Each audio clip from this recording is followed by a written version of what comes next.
In 1987, a botanist stood on a burnt-out sheep farm on the coast of New Zealand and told his neighbors he was going to do nothing.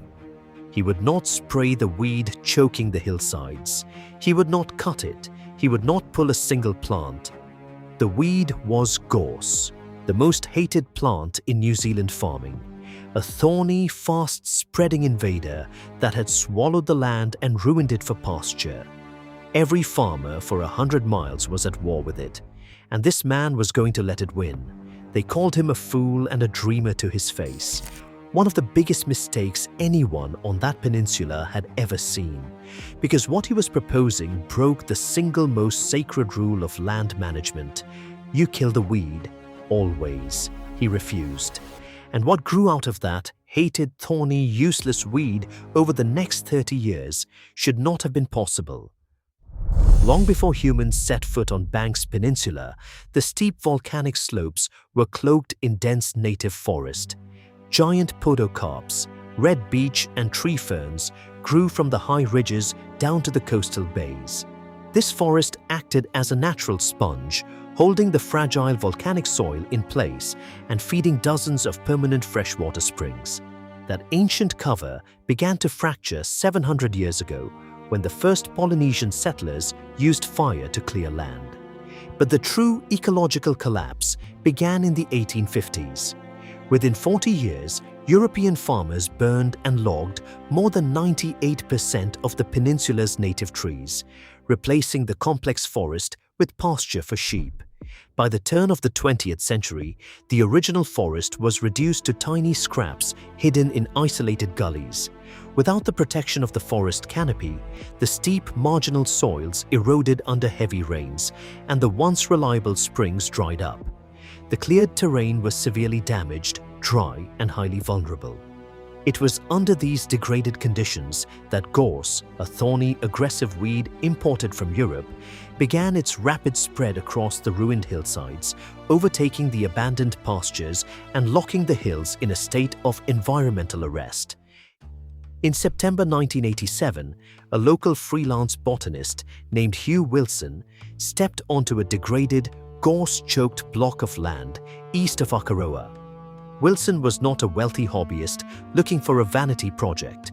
Born in 1945, he was a disciplined field scientist who had spent years surveying the rugged flora of Mount Cook and Stewart Island. He traveled almost exclusively by bicycle, writing and hand-illustrating a local natural history newsletter, living a life of deliberate, modest focus. When the Maurice White Native Forest Trust purchased the initial 109 hectares of exhausted pasture, they hired Wilson to manage it. Farmers expected him to fight the gorse with fire and chemical sprays, the standard practice of the era. Instead, Wilson introduced a strategy he called minimal interference. This was a disciplined form of stewardship by subtraction, distinct from passive neglect. Wilson rejected both expensive mass planting programs and widespread chemical spraying.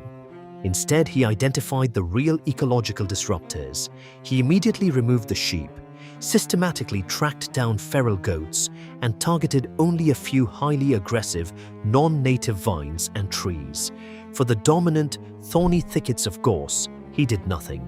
He simply stepped aside and let them grow. To his neighbors, leaving the most hated weed in New Zealand to claim the hillsides looked like madness. To Wilson, it was the first step of a precise, calculated strategy. Gorse is a nitrogen-fixing legume. Through bacteria on its roots, the shrub pumps up to 200 kilograms of nitrogen into each hectare of exhausted pasture soil every year, naturally rebuilding the ground's fertility. Above ground, the weed's dense, thorny branches act as a physical shield. They reduce wind speeds by 30 to 50% and block hungry animals from browsing tender plants.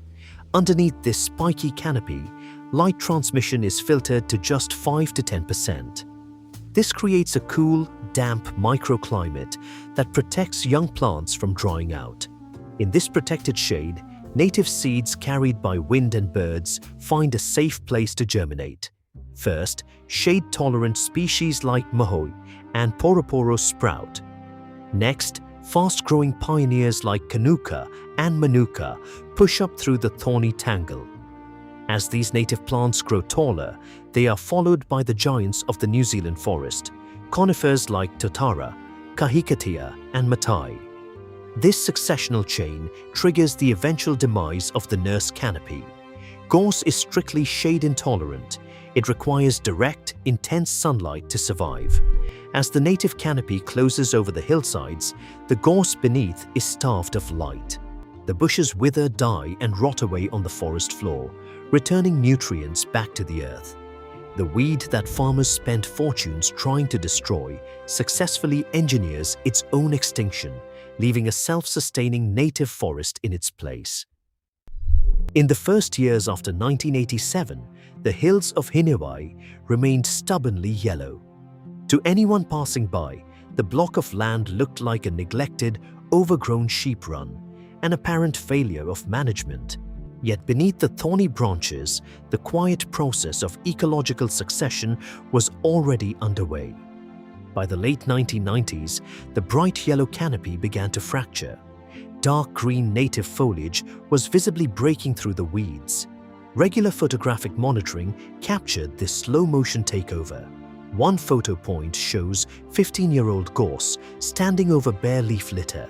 Another photograph of the exact same ground just 3 years later reveals a thick understory of young mahoi and paroparo. The scale of this recovery quickly outgrew the original boundary. Through successive land purchases, Hinewai expanded to cover more than 1,400 hectares of forest, stretching from the high volcanic ridges down to the sea. The biological returns are measurable.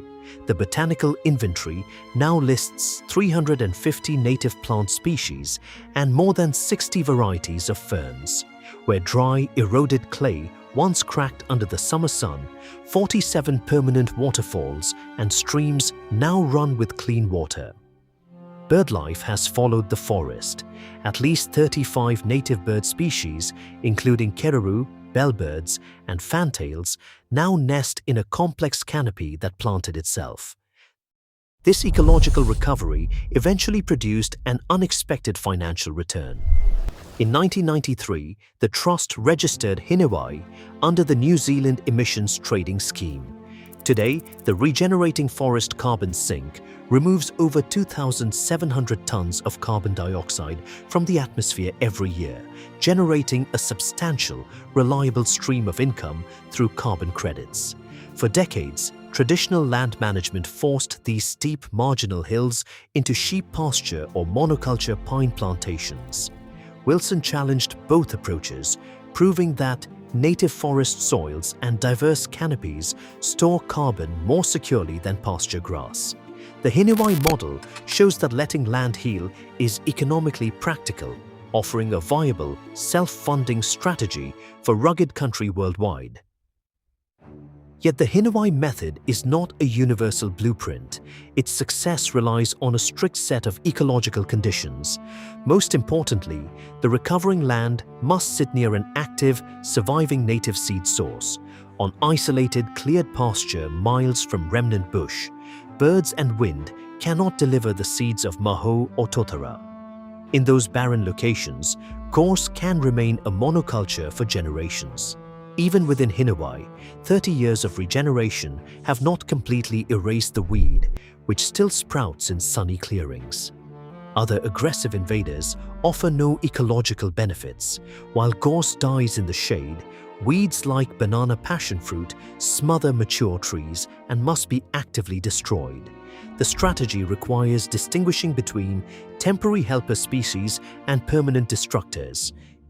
Hinewai proves that healing damaged land often means stepping aside. When we stop fighting nature, our greatest enemies can become our ultimate allies. Next, we explore how beaver dams are restoring the American West. Subscribe to catch our next episode.